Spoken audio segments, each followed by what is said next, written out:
philosophy is an attempt to describe a reality, the parts that are not accessible through scientific instrumentation, the parts that have to be accessible through logical interpretation. Which is why I'm always confused by the question, or by the supposition that the universe has no value. So please, if you want to say that there is value, then it's your case to prove. Well, value doesn't work like that. It's not... Well, see, now it says you're saying value doesn't work like that. But it does work like that.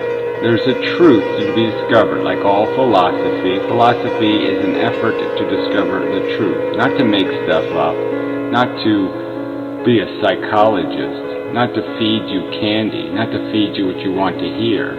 It's to describe what the reality is.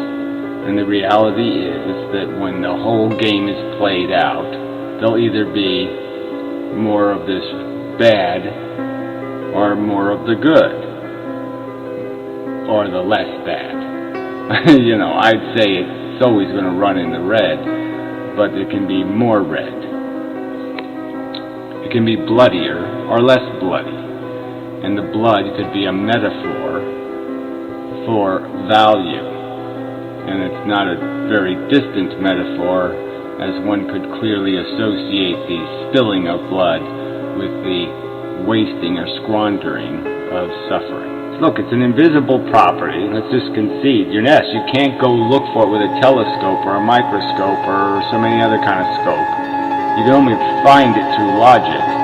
And again, your own testimony is this instrument that makes it quite obvious to you. How can you deny the existence of your sentience? How can you deny the fact that it is a substantive thing, and you know it to be? But the point is that it can be argued against, because the fallacy is that you are not making value judgments when you make the value judgment that there is no value. You can't do that and still act in the world. As soon as you act in the world, you're making a value judgment.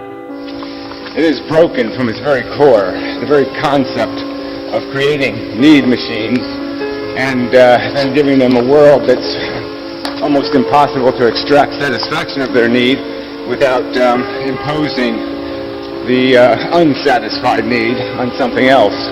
Alright, the game is basically this.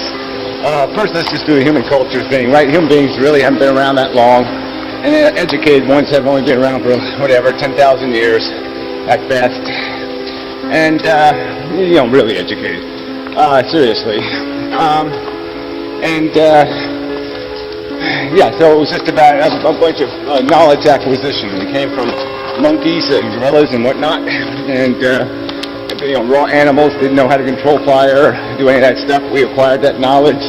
We played the game. We picked and scratched at the world and sort of figured out how it works. And in that process, human beings, caught on to this God idea, as an explanation. As they said, well, we look down at ants, so maybe there's a God looking down at us. And they really didn't have any other way to explain everything that was going on. They didn't have, chemistry and biology and physics, so they just had a bunch of, thunder, spooky, scary, lightning, scary, hurricane, tornado. What the hell was that about?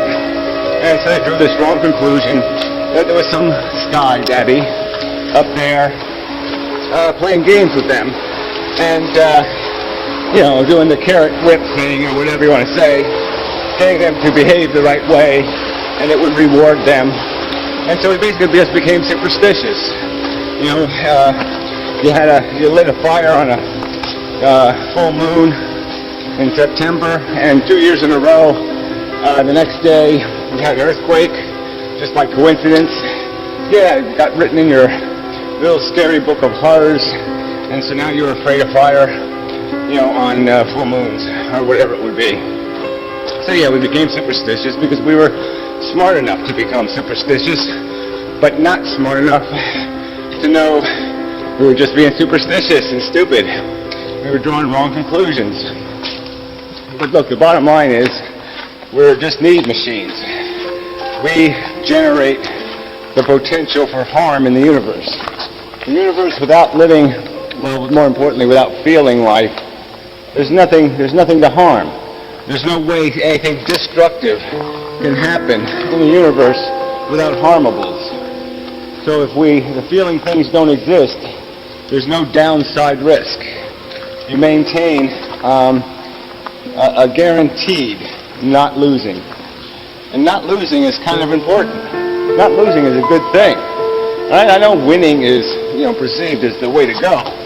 But not losing is also good. And the risk of trying to win is the fact that you really can't. Because you have to kind of think of it like a lottery. And then all the other tickets are real value possessed by somebody else that you're going to basically be consuming or eating. So you really can't win without somebody else losing. Then there's going to be more losers than winners. It happens in every war. It happens in every contest. There's always more losers than winners. And, an open contest, unlimited players, you will create more losers than winners. And that's the paradox, the impossibility of our circumstance. You just can't play the life game without causing more harm than you're ever going to be able to compensate for with your moments of glory. It just isn't going to happen. There's no math to make this work. It's just going to fail. And so we just have to give up on creating the harmables, creating the need machines, because they don't need to exist. That's the key thing to understand. Because you feel the value doesn't mean the value is real.